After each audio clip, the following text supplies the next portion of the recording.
Hello, everybody. Welcome, those of you fighting for justice and equality. Sorry, today's one of these days where I look like I just stepped in front of like a drive-in movie theater, like I'm walked up on the stage and all the car headlights are pointed at me with all the shadows, and I'm like looking for my friend Carla, Carla, and everybody's like, "Get the hell out of the way!" Anyway, sorry for that lighting. However, that doesn't mean I don't have a great show for you. And we're gonna start. I'm gonna jump in with an amazing Claire Daly video here, 1 minute long, where she just eviscerates the EU Parliament, which she is so expert at doing. If you don't know Claire Daly, look her up. She's amazing. Anyway, I'm just gonna do it. I'm just gonna do it without even saying hello. Well, I kind of said hello. I did a half hello. That was a solid half hello. All right, here we go. Many days in here, the discussion is marked by a delusional sense of self-importance, which is disconnected from any reality. But I have to say that yesterday's discussion on EU-China relations really beat all. People talked about unity while exposing division. They lectured China about peace while the EU is pumping arms into Ukraine. They bemoaned Chinese provocation in Taiwan, but said nothing about US interference in what is the internationally recognized part of China. Breathtaking hypocrisy is what she's talking about. And we are so good at it, aren't we? All of the EU is good at it. Breathtaking hypocrisy. How would Spain react if the president of Catalonia was a guest of the Chinese government and the Chinese Navy sailed up the Mediterranean? That's the equivalent. Can we please have some consistency? The issue is quite simple. The days of colonial domination by Western powers are over. Damn straight. There's a new, non-white, non-Western global order emerging based on international law, multilateralism, rather than the dollar. And of course, the US is panicking over the loss of its domination. But the question for Europe is, do we want to be a vassal of our Atlantic friends? Or do we want to have good, independent relations with China, our biggest trading partner, who haven't dropped a bomb on anyone in 40 years? It's very obvious which is in the best interest of European citizens. Thank you very much. I mean, she even managed to make it about profit motive at the end. Like, not only did she tell them, "Hey, you're being goddamn hypocrites. You're the bullshit you push, the propaganda you push. You sit here and you act like China's done this or that. Meanwhile, you're doing 10 times worse than anything they've done. They haven't dropped a bomb in 40 years.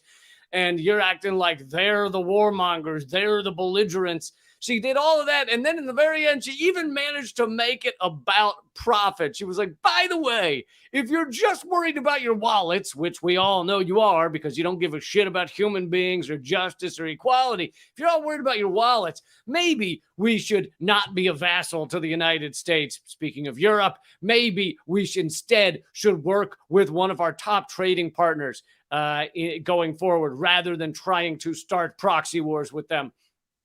And she nailed it. Of course, she always does. She's amazing. But, you heard how quick they were to try and shut her up. Let's move it along. All right, Claire. Yeah, that's enough of you, Claire. Let's keep this thing going. Let's get to 12 other guys, old white guys, who are going to tell us exactly the opposite of what you just said.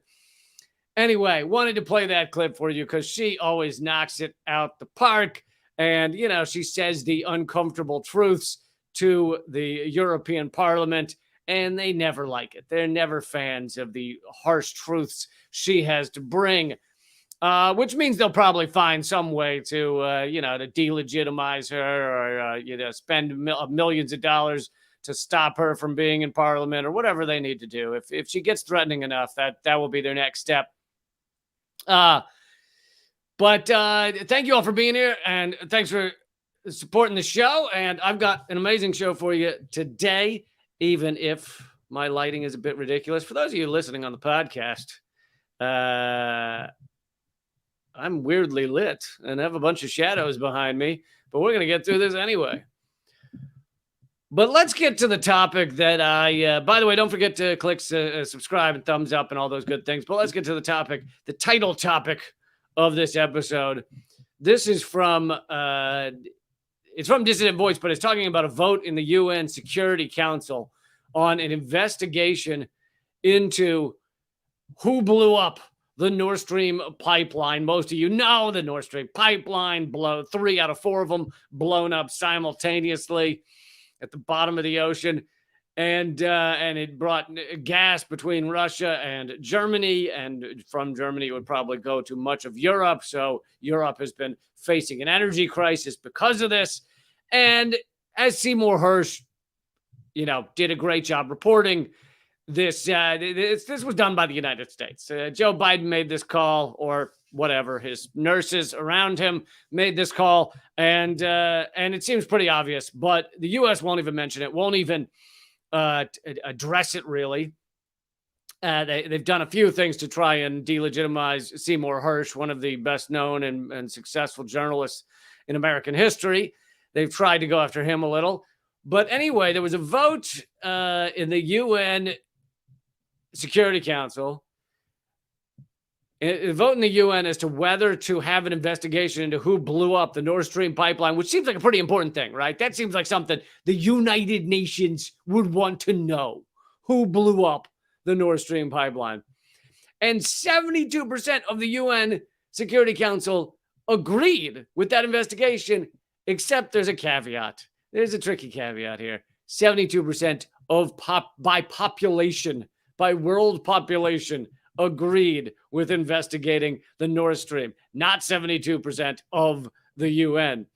The UN Security Council failed to pass a Russia-initiated resolution calling for a UN investigation into the Nord Stream pipeline bombing. I mean, just think about this outside of, Russia wanted it to happen. Just step outside of that propaganda and just go, would it make sense for the UN to address who blew up the Nord Stream pipeline, one of the largest acts of international terrorism and international war that has been done mysteriously in the past, 100 years, that has been done by who knows who did it?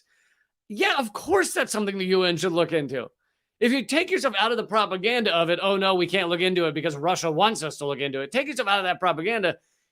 Of course, somebody blew up one of the largest pipelines in all of Europe. It seems like something the UN might want to get to the bottom of. But no, of course not. Of course not. Why would they? Let's just not talk about it. The resolution won only 3 of the 9 votes needed to pass. Russia's co-sponsors were the People's Republic of China, Belarus, the Democratic Republic of People's Republic of Korea, Eritrea, Nicaragua, the Syrian Arab Republic, and the Bolivarian Republic of Venezuela. I hate all the official names of countries. Can we just call them Syria and U.S. and North Korea? The People's Republic of the thing of the such and the I don't care. I don't care about people's this and people's that. I just give me a name. I don't care if you name your country, Stephen or Vlad, to pick a apropos one. I don't care if you name your country Carl. Just give me a one word, not People's Republic of Carl. Looking closer at the numbers, the result shows a global political divide between rich and non-rich, between white states and those of color, and between core states on one side and peripheral and semi-peripheral states on the other. This is true even in the Security Council, which represents less than a third of world population. 32% of the world population is on the all-powerful Security Council.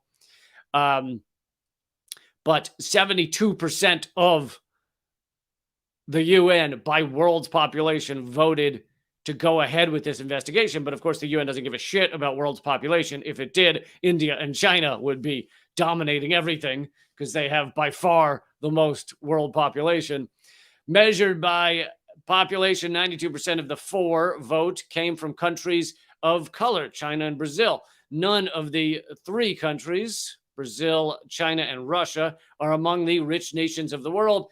Although I think China doesn't count as they're like the second richest country in the world. But I guess if you talk about per capita, so China may have a lot of money, but if you even it out amongst every citizen per capita, they're not that wealthy. Although they did And historically speaking, they've been very poor and had very poor people. However, something that even the UN acknowledges and mainstream media has even acknowledged at time is China over the past 30 years has taken 850 million people out of extreme poverty.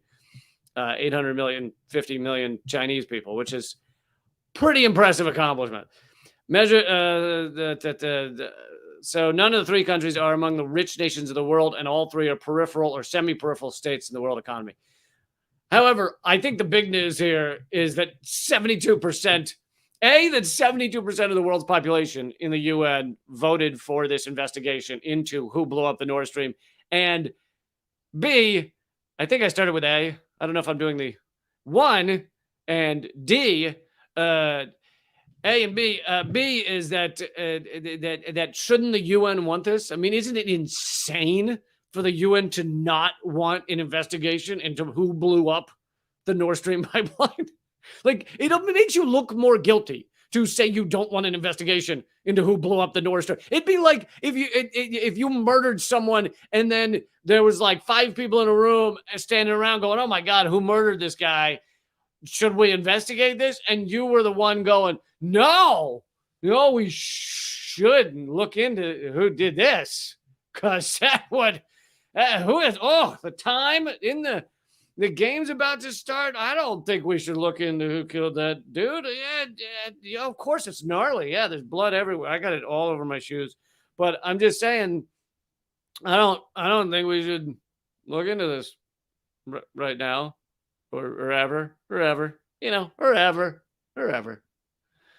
That's what the UN's doing right now. The UN's like, why would we look into who blew up the pipeline? All right, so I wanted to bring that news to you. It's a pretty big vote, but of course, the UN is just, as Claire Daly said, vassal states. Most of it's vassal states of the U.S. empire. A lot of it is. Obviously, there's China and Russia in there as well. But let's continue on the Ukraine proxy war train. New information about that. U.S. corporations continue to cash in on Ukraine's oil and gas and other aspects, resources inside Ukraine. I have covered this before. However, there are new updates on it. I've covered the gutting of Ukraine. It's being sold off to various large corporate players, mainly corporate America. And so in many ways, this is part of what the proxy war was about. Why don't we chop up something that is a traditionally part of the Russian Empire? Traditionally, it has been part of the Soviet Empire when there was a Soviet Union. It was part of the Soviet Union. So let's take a piece of a longstanding ally of Russia, chop it up, turn it against Russia, and sell it for parts to the American empire. And that's what we're seeing. I mean, it is being sold off. So much so that Zelensky rang the opening bell on fucking Wall Street. Zelensky rang the opening bell on Wall Street and said Ukraine is open for business. How is that? That's quiet part loud, my friends. That's like, don't you just pull him aside and go, hey, maybe this is PR wise, maybe this isn't the best move to open the Wall Street, open the stock exchange and go, hey, anybody wants to buy up Ukraine, go for it. Because we are for sale. But this part is a newer update. U.S. corporations are cashing in on Ukraine's oil and gas. Of course, Biden's son has cashed in on Ukraine oil for a while now. Hunter Biden was on the board of Burisma, the largest, I think it was the largest, one of the largest oil and gas companies in Ukraine, collecting $50,000 a month. But as the war in Ukraine drags on, the government is selling off state assets in a big privatization spree. U.S. fossil fuel corporations like ExxonMobil, Chevron, and Halliburton are participating in discussions to take over the Eastern European nation's oil and gas industry as Kiev pushes to increase production to replace Russian energy exports. This comes soon after Ukraine's Western-backed leader, Zelensky, sent a friendly video message to a U.S. corporate lobby group thanking companies like BlackRock, JP Morgan, Goldman Sachs, and Starlink, and promising big business for others. Thanking BlackRock, JP Morgan, Goldman Sachs. These are the worst of the worst, my friends. These are the massive parasites sucking off of all of us, sucking the shit out of everybody in this world, getting immensely wealthy. BlackRock alone has $8.6 trillion that it manages, $8.6 trillion. And just a quick reminder, if you make $40,000 after taxes a year, which is not a bad take home, then in order to make $1 trillion, you would need to work for roughly 25 million years. That's not a joke. That's literal math that happened just now. 25 million years. So I recommend you get started if that's your aim. If $1 trillion is your aim, get started now, because it's gonna take you a little while. This comes soon after Ukraine's Western-backed leader, I already did that. In September, Zelensky also symbolically opened the New York Stock Exchange, announcing that his country is open for business, offering more than $400 billion in public-private partnerships, privatization, and private ventures for U.S. companies. So there's immense wealth that is being stolen in resources, etc. This is stolen from... Wow, did I just cut out? This is being stolen from the Ukrainian people. The Ukrainian people have the right to the resources in their country, right? That's how it should be. That's how it would be in an equal and just world. The people of a country would get the bounty of the land of their goddamn country. Now, of course, if they dealt with it properly, they do it in a sustainable way. So, you cut down 2 trees, you plant 2 over here, and everything's going okay. And you don't cut down like old growth and stuff like that. Anyway, you get that point. But in general, the people of a country should benefit from these resources, but instead it is being sold off to largely American, but it doesn't really matter. Much of the world is a corporatocracy, and these companies are larger than most nations. So when you say American corporations, oh, you mean Google that's headquartered in Ireland or the Isle of Wight or what? None of that really matters, because the nation states are largely used just to keep all of us scared and in line and yelling at immigrants. That guy came from over there. Oh, kill his wife and children. It doesn't, it's largely used just to fuck with us, you and me. It's not the global multinationals. They don't give a shit other than for their own power. Anyway, so Ukraine is being sold for parts to the richest people in the world, like ExxonMobil, BlackRock, JP Morgan. And the U.S., whether you get...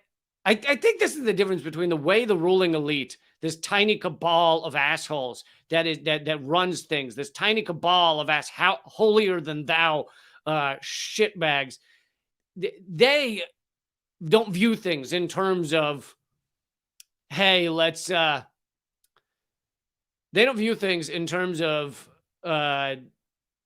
peace or war that much. I mean, the U.S. is always at war. It doesn't really... They don't really care.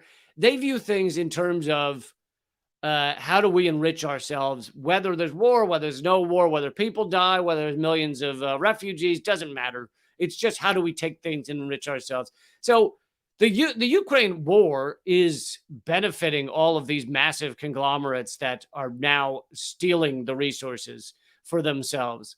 And so in that way, these corporations are the winner of the war. Sure, one day, maybe tomorrow, maybe in a year, Russia and Ukraine will come to some sort of, I assume, peace table agreement. But by that point, so much of Ukraine will have been sold off that those will be the real winners. And the real losers will be anybody who's not running BlackRock. They'll be the real losers. But oh wait, I want to go. So while they're doing this, while they're gutting Ukraine, selling it for pieces, all that shit. Here are the posters you can see in American subways.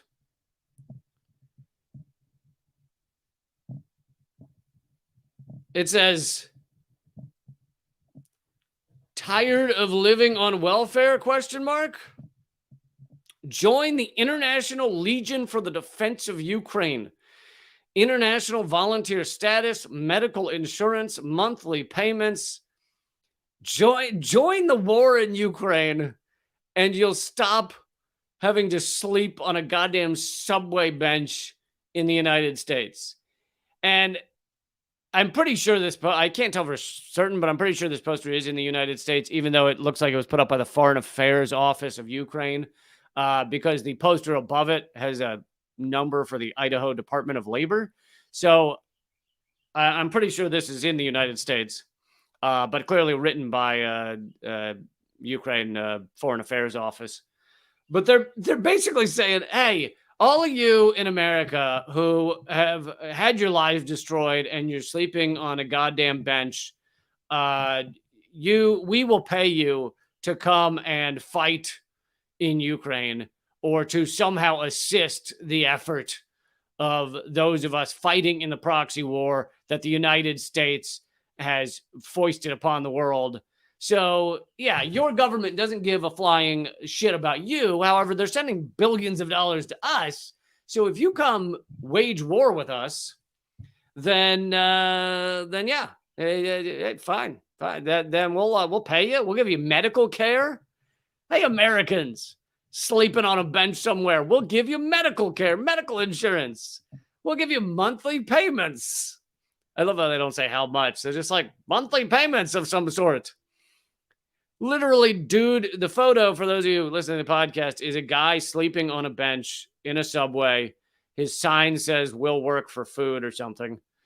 And this Ukraine Foreign Affairs Office is like, hey, you tired of sleeping on a bench in the United States? Come fight our proxy war. Come fight your proxy war in the middle of Ukraine, serving under likely Nazis. I mean, likely serving under Nazis. Yeah. It says, the bottom says, join the brave. Oh, Jesus Christ.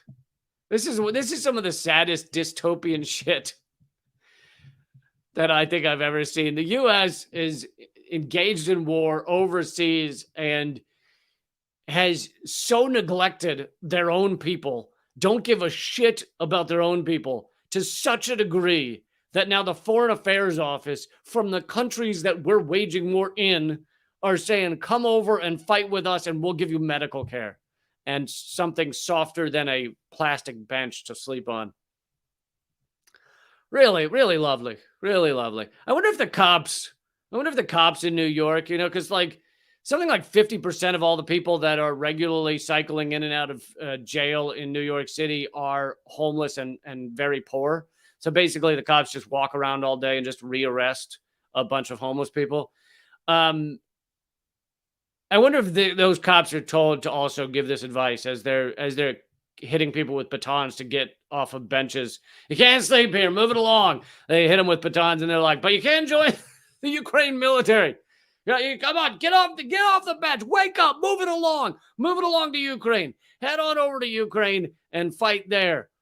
Listen, that you have a nasty wound on your leg there that I might just have given you, and that you could get medical care if you fight with the Nazis in Ukraine. Just head over there, and they'll give you a Band-Aid at least, something like that.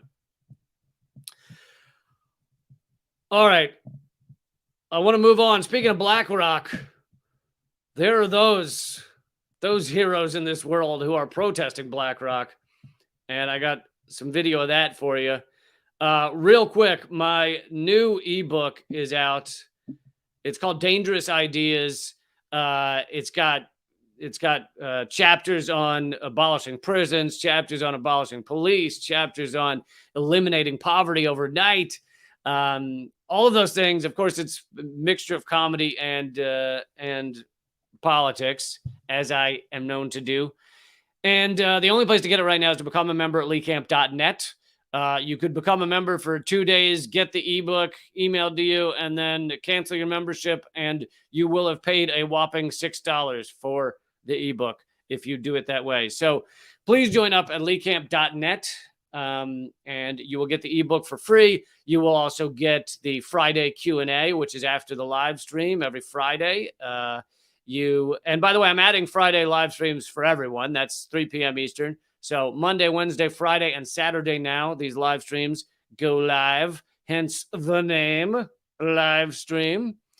So yeah, for those of you who are not members but want to watch the live stream, it is now open to everybody on Fridays at 3 p.m. Eastern, noon Pacific, until the Q&A, which is after the live stream.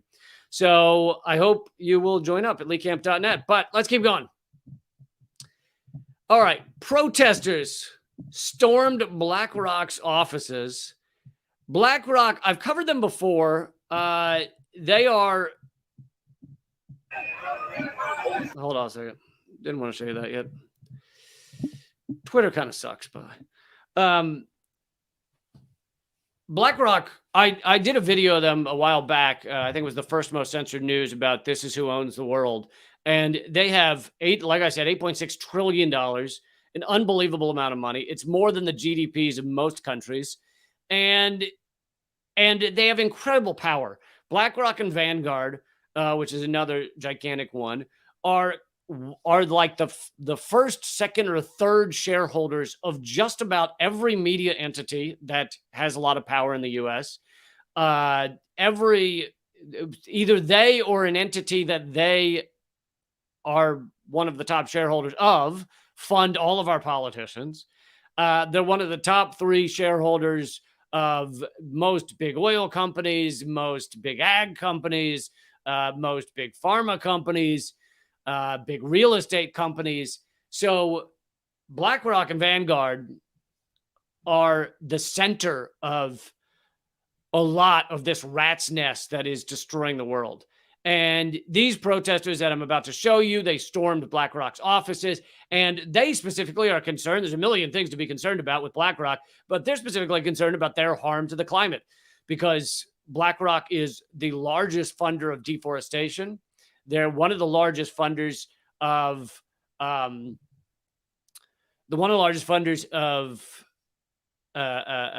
big oil, and actually because they were getting a lot of flack on the climate front.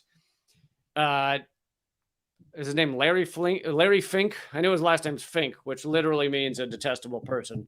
But yeah, Larry Fink, literally named Larry Detestable Person. He had said that they were going to pull their investment funds from oil companies, and this caused specifically some connected to oil companies in Texas, or maybe specifically one oil company in Texas, to lose their minds that it was so horrible that BlackRock was going to withdraw their funds from oil. And so then Larry Fink put out a statement saying, never mind, we're not going to withdraw our money from oil companies. Have no fear. I mean, it's all bullshit. It's just, he's just trying to play he's trying to stop the protesters by acting like they're divesting from the climate catastrophe. But of course they aren't. Anyway, here are the protesters that stormed BlackRock's offices.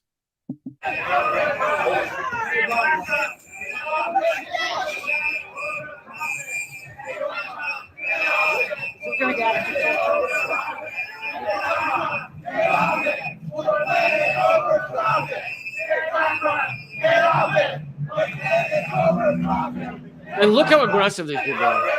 Look how fucking aggressive these people are to stop unarmed protesters from entering the building, tackling them, kneeing them in the back, putting chokeholds on them, treating it as if it is some sort of war they're in.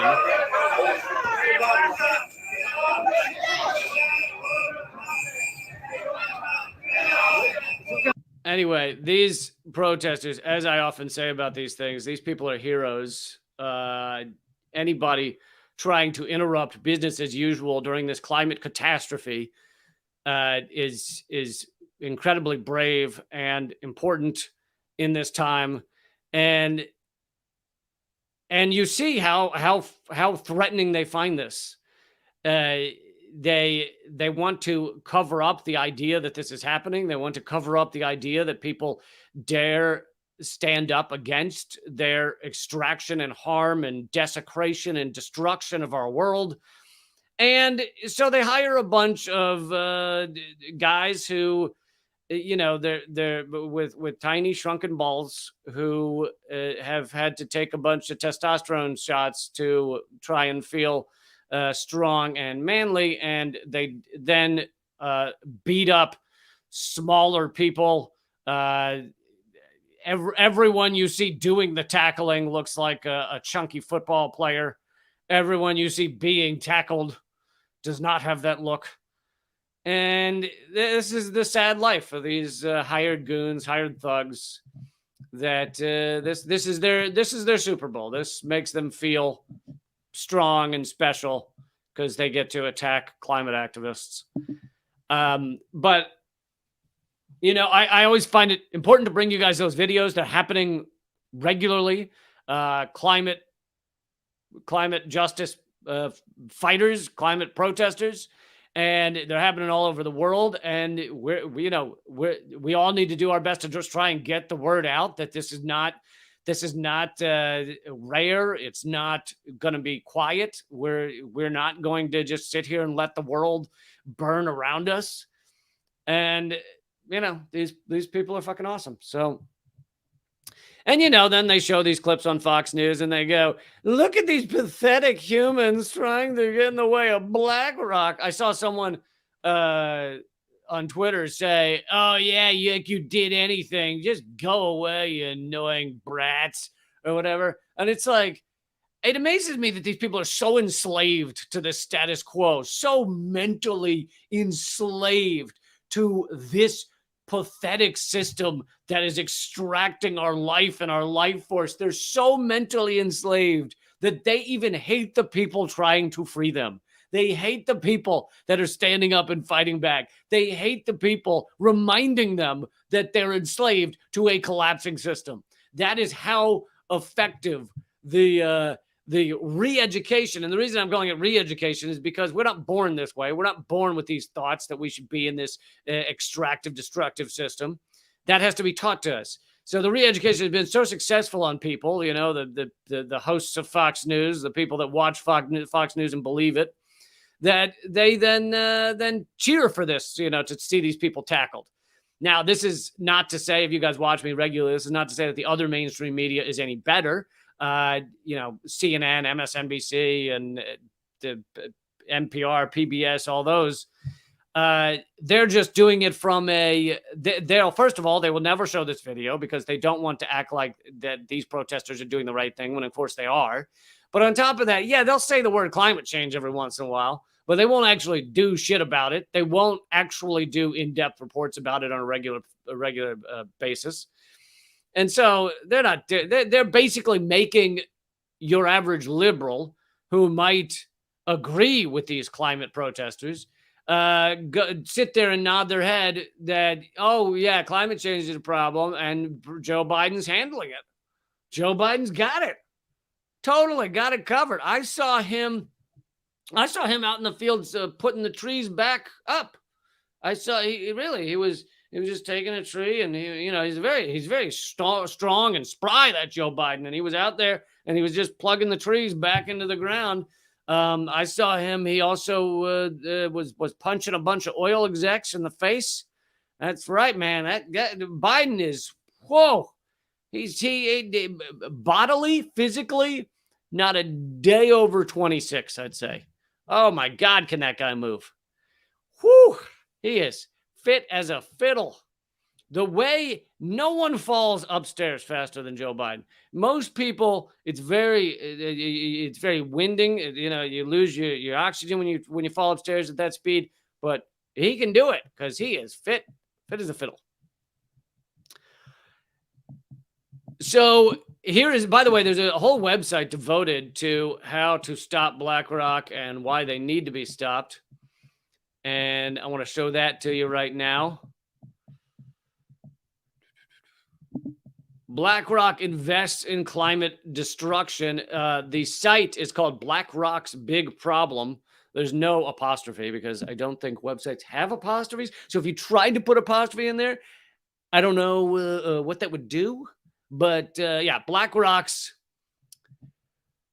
Big Problem is the name of the site, blackrocksbigproblem.com. And it talks about how they invest in climate destruction. The climate crisis threatens life as we know it. We all face the global emergency, but the finance industry has the power to lead the change we need. BlackRock is the world's biggest asset manager with $8.5 trillion. I believe it's up to $8.6 trillion. Get your shit together.